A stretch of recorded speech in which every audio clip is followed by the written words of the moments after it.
नमस्कार दोस्तों, मैं डॉक्टर स्वप्निल सागर जैन निरामय होम्योपैथी के अपने इस YouTube चैनल पर आप सभी का बहुत बहुत स्वागत करता हूं।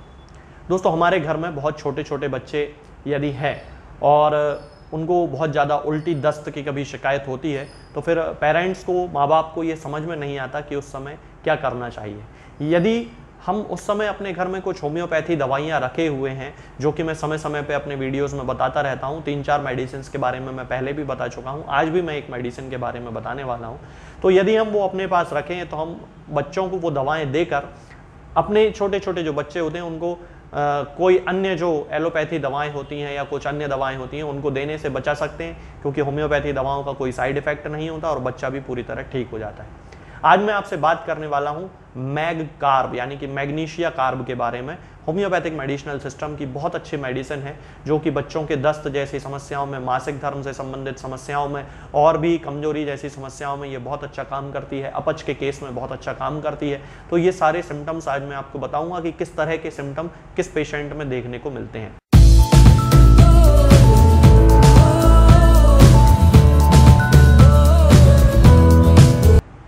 चलिए दोस्तों, शुरू करते हैं। सबसे पहले मैं आपको बताता हूं कि दस्त के केस में बच्चे को किस तरह के दस्त लगेंगे। आपने देखा होगा कि जब कोई बहुत छोटा बच्चा होता है, जो दूध पीता हुआ बच्चा होता है, माँ का दूध जो पीता है, उस बच्चे को कभी कभी हरे रंग के दस्त होने लगते हैं। और हरे रंग के दस्तों के साथ साथ वो जो दस्त होता है उसमें सफेद सफेद सा थोड़ा सा झाग निकलता है, चर्बी जैसा कुछ निकलता है और इसके साथ में उसको दूध की भी उल्टी हो जाती है, अपच होती है। दूध उसको पचता नहीं है उस बच्चे को। आपने देखा होगा बहुत सारे छोटे बच्चे हैं, गोदी में लेके उनको इस तरह से कंधे पे थपकी देते रहते हैं और दूध पीने के बाद जैसे ही उनको थपकी दी जाती है तो वो मुंह से पूरा दूध निकाल देते हैं, गाढ़ा गाढ़ा कर्ड जैसा दूध वो निकाल देते हैं।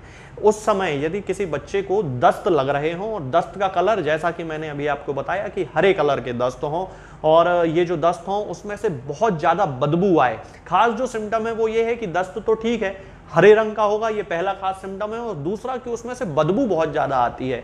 तब उस कंडीशन में यदि बच्चा दूध की उल्टी भी कर रहा है तब उस कंडीशन में हमें मैग कार्ब का नाम सबसे पहले याद आना चाहिए। मैग कार्ब हमें अपने घर में यदि कोई छोटा बच्चा है तो जरूर रखना चाहिए और उस समय मैग कार्ब का यूज हमें करना चाहिए। अब ये जो बच्चा होता है, इसकी जो पॉटी होती है, इसका जो दस्त होता है, उसमें से इतनी सिवियर स्मेल आती है, इतनी गंदी बदबू आती है कि उसका पूरा शरीर जो है वो बदबू जैसा हो जाता है, मतलब पूरे शरीर से ही बदबू आने लगती है। आप उस बच्चे को कितना भी नहला लो, जब तक उसको दस्त लग रहे हैं तब तक वो गंदी स्मेल उसके पूरे शरीर से आती रहती है। ये मैग कार्ब का बहुत खास सिम्टम होता है। साथ में जैसा कि दोस्तों मैंने आपको बताया था कि चूंकि बच्चे को दस्त की शिकायत है तो वहां पे उसको पेट दर्द भी बहुत ज्यादा होगा और पेट दर्द जो होगा उसका ऐंठन वाला दर्द होगा। बच्चा बहुत सिवियर तरीके से रोता है, उसके रोने की स्टाइल से समझ में आता है कि उस बच्चे को जबरदस्त उसको कोलिक हो रहा है, क्योंकि लूज मोशन उसको बहुत हो रहा है। उस कंडीशन में कोलोसिंथ भी बहुत अच्छे मेडिसिन है, लेकिन यदि बच्चे को हरे हरे रंग के दस्त हो रहे हैं और बच्चा जो है वो उसको झुक रहा है, अपने पेट को मोड़ने की, अपने पेट को अपने ही हाथ से दबाने की कोशिश कर रहा है, तब उस कंडीशन में मैग कार्ब उसके ऊपर अच्छा काम करेगी। ये बच्चे की गैस को भी रिलीज कराने में बहुत ज़्यादा हेल्प करेगा। कई बार बच्चों को गैस से संबंधित समस्याएं हो जाती हैं, गैस फंस जाती है, तब भी मैग कार्ब जो है उस पर बहुत अच्छा काम करती है। हालांकि ये जो हरे रंग के दस्तों के सिम्टम होते हैं ये और भी दवाइयों में है, जैसे अर्जेंटम नाइट्रिकम, उसमें भी हरे रंग का दस्त मिलता है। लेकिन वहां पे और यहाँ पे डिफरेंस क्या है कि वहां पे इतनी ज़्यादा स्मेल नहीं है दस्तों में बच्चे के, लेकिन यहाँ पे तो बहुत ही खट्टी बदबू आती है और उस बदबू को सहन करना माँ बाप के लिए पॉसिबल नहीं होता है। इस मेडिसिन का दूसरा उपयोग होता है दोस्तों अपच के केस में। जब भी किसी व्यक्ति को अपच की समस्या होती है, अपच मतलब जब उसका खाना नहीं पच रहा है, एसिडिटी बहुत ज़्यादा हो रही है, गैस बहुत ज़्यादा बन रही है, खट्टी डकारें आ रही हैं, खट्टापन उसकी डकारों में भी है, तब वहाँ पे मैग कार्ब का यूज़ किया जाता है। बहुत अच्छे रिजल्ट देती है मैग कार्ब।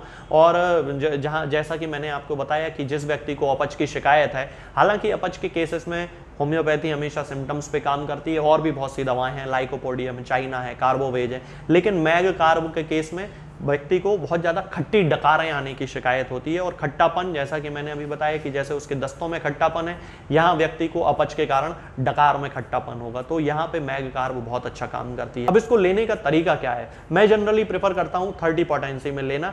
तो मैग कार्ब को 30 पोटेंसी में लेके आए और इसकी 2 बूंद सुबह 2 बूंद शाम को पेशेंट्स को दें। तो आज के इस वीडियो में दोस्तों फिलहाल इतना ही। मैग कार्ब आपको 30 पोटेंसी में लेना है, ये मैं बता चुका हूँ। किसी भी होम्योपैथिक मेडिकल स्टोर पे आपको ये दवा बड़ी आसानी से मिल जाएगी। आगे के वीडियोस में मैं बात करूंगा कुछ नई बीमारियों के बारे में और उनकी होम्योपैथिक दवाओं के बारे में। तब तक के लिए जय हिंद, जय भारत।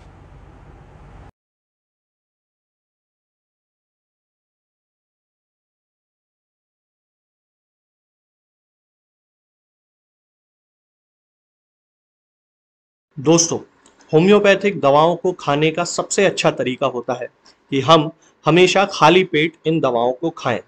जिन दवाओं को दिन में केवल एक बार खाना है, उन्हें सुबह खाली पेट खा लेना चाहिए। मुंह में अच्छे से कुल्ला करके, गार्गल्स करके मुंह को साफ कर लेना चाहिए और उसके बाद हमें होम्योपैथिक दवाई खा लेना चाहिए। जिन दवाओं को दिन में 2 बार या 3 बार या 4 बार खाना होता है, उन दवाओं को खाली पेट खाने का मतलब होता है कि हम उन दवाओं को खाने के लगभग आधे घंटे पहले या फिर 2 से ढाई घंटे बाद ही खाएं। और उस स्थिति में भी हमारे मुंह में किसी भी वस्तु का, किसी भी चीज का स्वाद नहीं होना चाहिए, ना ही हमारे मुंह में किसी भी चीज की गंध होना चाहिए, जिससे कि ये होम्योपैथिक दवाएं हमारे शरीर पर बहुत अच्छे तरीके से काम कर सकती हैं। तो हमें हमेशा ये ध्यान रखना है कि जब भी हम होम्योपैथिक दवा खाएं, हमेशा खाली पेट खाएं और हमारे मुंह में किसी भी चीज का स्वाद या किसी भी चीज की स्मेल ना हो। अब बहुत सारे लोग ये सोचते हैं कि हम कच्चा प्याज खा सकते हैं या अदरक खा सकते हैं या हींग खा सकते हैं या इलायची खा सकते हैं या नहीं। बिल्कुल, आप इन चीजों का इस्तेमाल कर सकते हैं। होम्योपैथिक दवाओं को खाते समय आप इन सभी चीजों को बड़ी आसानी से खा सकते हैं। बस याद ये रखना है कि जब भी आप होम्योपैथिक दवा खाएं, इनमें से किसी भी वस्तु का, किसी भी चीज का स्वाद आपके मुंह में ना हो। यानी कि जब भी आप इन्हें खाएं तो इनके खाने से या तो आधे घंटे पहले होम्योपैथिक दवा खा लें या फिर इन्हें खाने के 2-2.5 घंटे बाद, जब कि आपने मुंह में अच्छे से कुल्ला कर लिया हो, अच्छे से गार्गल्स कर लिए हो, तब इन होम्योपैथिक दवाओं को खाएं। तो आपको हमेशा होम्योपैथी के सबसे अच्छे रिजल्ट देखने को मिलेंगे। लोग गलती यही कर देते हैं कि वो प्याज खाना छोड़ देते हैं, कच्चा प्याज, लहसुन, अदरक, हींग सब खाना छोड़ देते हैं, लेकिन फिर भी उनको मुंह में सफाई ना होने के कारण होम्योपैथिक दवाओं का अच्छा रिजल्ट देखने को नहीं मिलता है।